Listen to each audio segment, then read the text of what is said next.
শিক্ষাৰ্থীৰ এটা গোটৰ ওপৰত এটা পৰীক্ষা কৰা হৈছিল। প্ৰশ্নবোৰ যথেষ্ট প্ৰত্যাহ্বানজনক আছিল। বেছিভাগ শিক্ষাৰ্থীয়ে ভাল প্ৰদৰ্শন কৰিছিল, কিন্তু পৰীক্ষাৰ পিছত শিক্ষাৰ্থীসকলক দুটা পৃথক ধৰণে প্ৰশংসা কৰা হৈছিল। তেওঁলোকৰ কিছুমানক কোৱা হৈছিল, "ৱাও, আপুনি সঁচাকৈয়ে ভাল নম্বৰ লাভ কৰিছে, আপুনি বহুত স্মাৰ্ট।" আৰু তেওঁলোকৰ কিছুমানক কোৱা হৈছিল, "আপুনি সঁচাকৈয়ে ভাল নম্বৰ লাভ কৰিছে, আপুনি সঁচাকৈয়ে কঠোৰ পৰিশ্ৰম কৰিছে।" সৰল শব্দত তেওঁলোকৰ কিছুমানক স্মাৰ্ট হোৱাৰ বাবে প্ৰশংসা কৰা হৈছিল আৰু কিছুমানক তেওঁলোকৰ প্ৰচেষ্টাৰ বাবে প্ৰশংসা কৰা হৈছিল। পৰীক্ষাৰ পিছত সকলো শিক্ষাৰ্থীক এটা কঠিন প্ৰশ্নকাকতৰ সৈতে আন এটা পৰীক্ষাত অৱতীৰ্ণ হোৱাৰ বিকল্প দিয়া হৈছিল। কিন্তু আৰু এটা নতুন পৰীক্ষাৰ বাবে দুয়োটা গ্ৰুপৰ এটিটিউড বেলেগ আছিল। স্মাৰ্ট হোৱাৰ বাবে প্ৰশংসিত হোৱা বেছিভাগ শিক্ষাৰ্থীয়ে পৰৱৰ্তী পৰীক্ষাত অৱতীৰ্ণ নহ'বলৈ সিদ্ধান্ত লৈছিল। ইয়াৰ বিপৰীতে প্ৰচেষ্টাৰ বাবে প্ৰশংসিত হোৱা 90% শিক্ষাৰ্থী উপস্থিত হ'বলৈ উৎসাহিত আছিল। এতিয়া প্ৰশ্ন হৈছে, এনেকুৱা কিয় হ'ল? সকলো শিক্ষাৰ্থী একে আছিল। তেওঁলোক সকলোৱে প্ৰথম পৰীক্ষাত ভাল প্ৰদৰ্শন কৰিছিল। তেন্তে কিয় নতুন প্ৰত্যাহ্বানৰ বাবে তেওঁলোকৰ দৃষ্টিভংগী বেলেগ আছিল? ষ্টেনফৰ্ড ইউনিভাৰ্চিটিৰ মনোবিজ্ঞানী ডক্টৰ কেৰেল ডুৱেকে এই পৰীক্ষাটো কৰিছিল আৰু তাই কৈছিল যে শিক্ষাৰ্থীসকলৰ মানসিকতাৰ ভিন্নতাৰ বাবেই এইটো হৈছিল। যিসকল শিক্ষাৰ্থীক তেওঁলোকৰ সামৰ্থ্যৰ বাবে প্ৰশংসা কৰা হৈছিল, তেওঁলোকক স্থিৰ মানসিকতালৈ ঠেলি দিয়া হৈছিল, আৰু যিসকলক প্ৰচেষ্টাৰ বাবে প্ৰশংসা কৰা হৈছিল, তেওঁলোকক বিকাশৰ মানসিকতালৈ ঠেলি দিয়া হৈছিল। দ্বিতীয় পৰীক্ষাটো প্ৰত্যাখ্যান কৰা শিক্ষাৰ্থীসকলে এনে কৰিছিল কিয়নো তেওঁলোকে এনে একো কৰিব নিবিচাৰিছিল যিয়ে তেওঁলোকৰ ভুলবোৰ উন্মোচন কৰিব পাৰে আৰু তেওঁলোকৰ সামৰ্থ্যৰ ওপৰত প্ৰশ্ন উত্থাপন কৰিব পাৰে। কিয়নো তেওঁলোকক স্মাৰ্ট বুলি প্ৰশংসা কৰা হৈছিল আৰু তেওঁলোকে সেইটো হেৰুৱাবলৈ ভয় কৰিছিল। আনহাতে প্ৰচেষ্টাৰ বাবে প্ৰশংসিত হোৱা আন শিক্ষাৰ্থীসকলে প্ৰত্যাহ্বান ল'বলৈ সাজু আছিল, কিয়নো তেওঁলোকৰ বাবে টান পৰীক্ষাটো কেৱল এটা ইংগিত আছিল যে তেওঁলোকে অধিক প্ৰচেষ্টা কৰিব লাগিব, আৰু সেইটো তেওঁলোকৰ স্মাৰ্টনেছৰ বিফলতা বা প্ৰতিফলনৰ লক্ষণ নাছিল। আৰু যেতিয়া পৰীক্ষাটো অনুষ্ঠিত কৰা হৈছিল, প্ৰচেষ্টাৰ বাবে প্ৰশংসিত হোৱা শিক্ষাৰ্থীসকলে ভাল প্ৰদৰ্শন কৰিছিল আৰু তেওঁলোকে কঠিন প্ৰশ্নকাকতত সুখী হৈছিল, আৰু কঠোৰতা বৃদ্ধি হোৱাৰ লগে লগে তেওঁলোকৰ প্ৰদৰ্শন উন্নত হৈছিল। তেওঁলোকে কৈছিল যে পৰীক্ষাটো যিমানেই কঠিন সিমানেই ৰোমাঞ্চকৰ আছিল। এতিয়া প্ৰশ্নটো হ'ল, এই মানসিকতাবোৰ কি? স্থিৰ মানসিকতা বা বিকাশৰ মানসিকতা? আপোনাৰ কোনটো মানসিকতা আছে? কিছুমান উদাহৰণৰ সৈতে বুজি পাওঁ আহক। মই নিশ্চয় যে ইয়াৰ পিছত আপোনাৰ কোনটো মানসিকতা আছে আপুনি জানিব পাৰিব।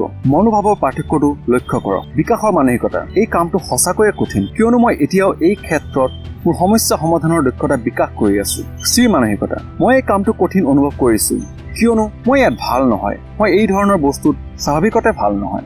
যেতিয়া মই কিবা এটাৰ সৈতে সংগ্ৰাম কৰোঁ, তাৰ অৰ্থ হৈছে মই কিবা এটা শিকি আছো। যেতিয়া মই কিবা এটাৰ সৈতে সংগ্ৰাম কৰোঁ, তাৰ অৰ্থ হৈছে মই বিফল। মই অংকত ভাল নহয়, কিন্তু মই ইয়াৰ প্ৰেক্টিচ কৰি থাকিব লাগিব। মই অংকত ভাল নহয়, মই আন কোনো বিষয়ে চেষ্টা কৰা উচিত। কঠোৰ পৰিশ্ৰম, নিষ্ঠাৰ সৈতে মই যিকোনো বস্তু পাব পাৰোঁ আৰু সফল হ'ব পাৰোঁ।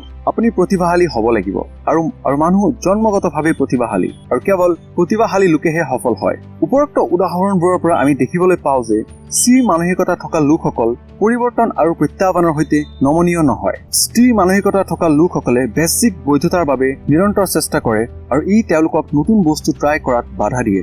ইয়াৰ বিপৰীতে বিকাশৰ মানসিকতা থকা লোকসকল প্ৰত্যাহ্বান আৰু পৰিৱৰ্তনৰ বাবে মুকলি।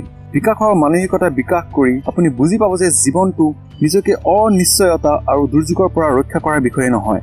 এইটো নতুন জীৱনৰ অভিজ্ঞতা আৰু আত্ম আৱিষ্কাৰৰ দিশত ভয় আৰু অস্বস্তিৰ বাহিৰত যোৱাৰ বিষয়ে। স্নায়ুবিজ্ঞানে দেখুৱাই যে আনকি প্ৰাপ্তবয়স্ক হোৱাৰ পিছতো মগজু সলনি আৰু বিকাশ অব্যাহত থাকে। ব্ৰেইনটো প্লাষ্টিকৰ দৰে, কিয়নো ইয়াক সময়ৰ সৈতে পুনৰ গঢ়ি তুলিব পাৰি। ইয়াৰ অৰ্থ হৈছে যে স্থিৰ মানসিকতা থকা এজন ব্যক্তিয়ে লাহে লাহে বিকাশৰ মানসিকতা বিকশিত কৰিব পাৰে। নতুন অভিজ্ঞতাৰ সৈতে নিজকে প্ৰত্যাহ্বান জনাই আপুনি স্নায়ু সংযোগ শক্তিশালী কৰি তুলিব পাৰে। সকলো মহান নেতা আৰু এণ্টাৰপ্ৰেনাৰ্ছৰ এটা কথা একেই, আৰু সেয়া হৈছে তেওঁলোকৰ মানসিকতা। তেওঁলোকৰ সকলোৰে বিকাশৰ মানসিকতা আছে। যেতিয়া তেওঁলোক বিফল হয়, তেওঁলোকে ইয়াক ইতিবাচকভাৱে লয় আৰু ইয়াৰ পৰা শিকে। আপোনালোক সকলোৱে ইলন মাস্কৰ বিষয়ে নিশ্চয় শুনিছে। একেৰাহে 3টা বিফলতাৰ পিছত স্পেচএক্স কোম্পানী দেউলীয়া হোৱাৰ পথত আছিল। যিকোনো লোকে ইলন মাস্কৰ ঠাইত থাকিলে এৰি দিলেহেঁতেন, তেওঁ কিবা এটা নতুন আৰম্ভ কৰিব পাৰিলেহেঁতেন বা বিফলতাৰ বাবে আনক দোষাৰোপ কৰিব পাৰিলেহেঁতেন, কিন্তু তেওঁ সেয়া কৰা নাছিল। তেওঁ ইয়াৰ পৰা শিকিবলৈ আৰু পুনৰ চেষ্টা কৰাৰ সিদ্ধান্ত লৈছিল, আৰু আজি আপুনি জানে স্পেচএক্স কিমান সফল কোম্পানী। বন্ধুসকল, মই আশা কৰোঁ আপুনি স্থিৰ মানসিকতা আৰু বিকাশৰ মানসিকতাৰ মাজৰ পাৰ্থক্য বুজি পাইছে। যদি আপুনি এই ভিডিঅ'টো উপযোগী বুলি ভাবে, তেন্তে এই ভিডিঅ'টো আপোনাৰ বন্ধুসকলৰ সৈতে শ্বেয়াৰ কৰক, কিয়নো আপোনাৰ মানসিকতা সলনি কৰাৰ প্ৰথম পদক্ষেপ হৈছে ইয়াক সলনি কৰিব পাৰি বুলি উপলব্ধি কৰাটো, আৰু ই আপোনাৰ জীৱন সলনি কৰিব পাৰে। গতিকে বন্ধুসকল, মই ইয়াতে সামৰণি মাৰিছো। যদি আপুনি ভাবে এই ভিডিঅ'টো ইউজফুল, তেন্তে লাইক কৰিব নাপাহৰিব আৰু যদি আপোনাৰ আমাৰ চেনেলৰ বিষয়ে কিবা মতামত থাকে তেন্তে কমেন্ট কৰি জনাব নাপাহৰিব। আমি আপোনাৰ অপিনিয়ন জানিবলৈ সুখী হ'ম। আৰু যদি আপুনি চেনেলত নতুন হয়, মই আপোনাক আমাৰ চেনেলটো ছাবস্ক্ৰাইব কৰি এই পৰিয়ালৰ অংশ হ'বলৈ আমন্ত্ৰণ জনাইছো, য'ত আমি প্ৰতি সপ্তাহত নলেজেবল ভিডিঅ'জ আপলোড কৰোঁ। সো বন্ধুসকল, পুনৰ লগ পোৱাৰ প্ৰতিশ্ৰুতিৰে সকলোকে নমস্কাৰ।